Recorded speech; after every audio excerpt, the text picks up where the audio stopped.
Hi everybody, welcome back to my YouTube channel. This is Mr. Bravado. Yes, Mr. Bravado. Yeah, before we continue, I would like you to subscribe to my YouTube channel by clicking the red button below you. Yes, the red button below you.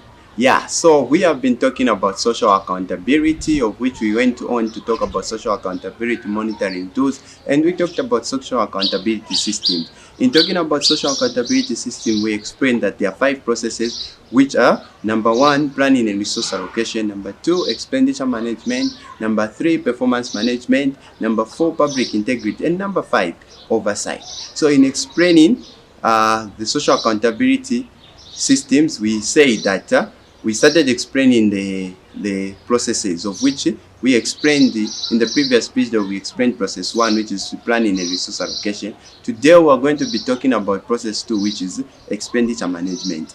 Yes, so before we continue talking about expenditure management, we go directly to today's tip. And what is that? The strength of the man lies in his mind, not in his body nor his heart. So yeah, you should understand that your strength and my strength lies in our minds. Yeah. Yes, so continue watching.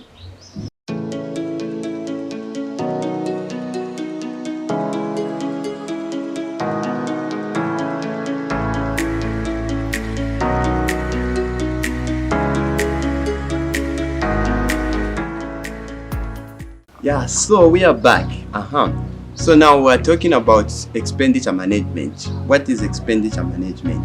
So in simple terms, expenditure management is the effective execution of a budget. Yes, remember we said in our previous video to say after the budget is done, it's approved, the budget has to be put into action. So the execution of that budget is what we call expenditure management. Yeah, so now expenditure management, for it to be successfully implemented, there are 3 goals that are considered. Number 1 is fiscal discipline. What is fiscal discipline? So fiscal discipline is where the government spends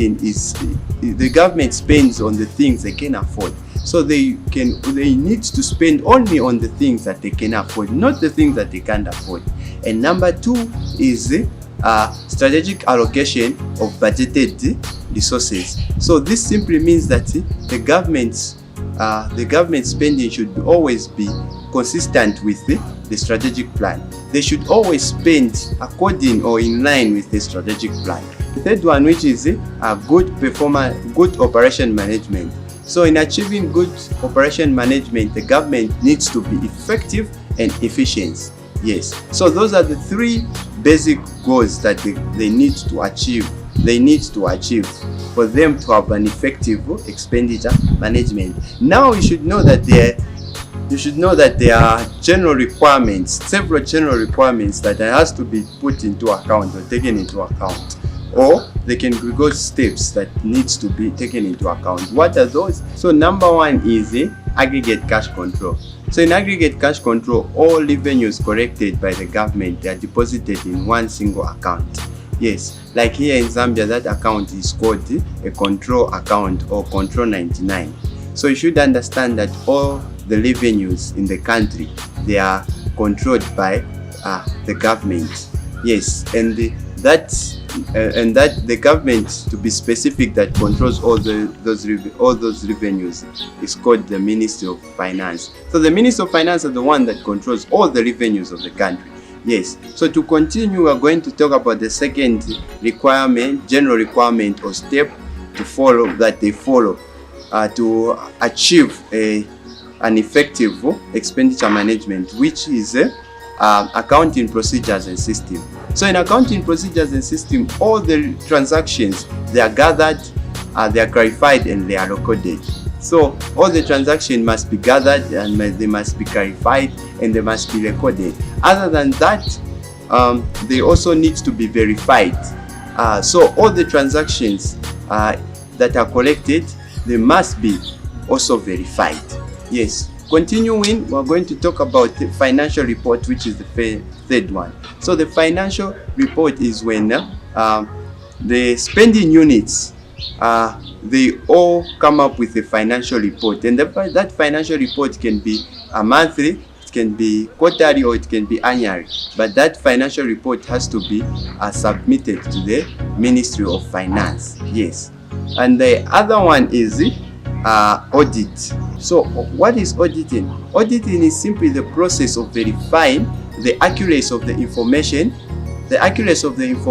that is contained in the government reports. Yes. So now the auditors, what they simply do is go to begin to check the reports, the government reports. Once they begin to go through the government reports, they try to find the accuracy. If that report that has been produced is in accordance or is according to the budget and the plan that was made. Yeah, so they just audit and check through all the reports that the government has produced. Yeah, so that's basically what the auditors do. So now all the auditing is done in the general Auditor's General's office. Yeah, that's where all the auditing is done. Yeah, so in explaining all this, you understand that following all these steps that you have been explaining, the government is going to achieve effective expenditure management, and through this it's going to lead them into the next process, which is performance management. So basically next week we'll be talking about performance management. Yes, so please look out for the next video in which we'll continue talking about the third process, which is performance management. And if you missed any of my previous video, you can go back to my YouTube channel and watch full video. Thank you for watching, and please continue watching my videos, and do not forget to subscribe to my channel. This has been Mr. Bravado. Thank you. Bye bye.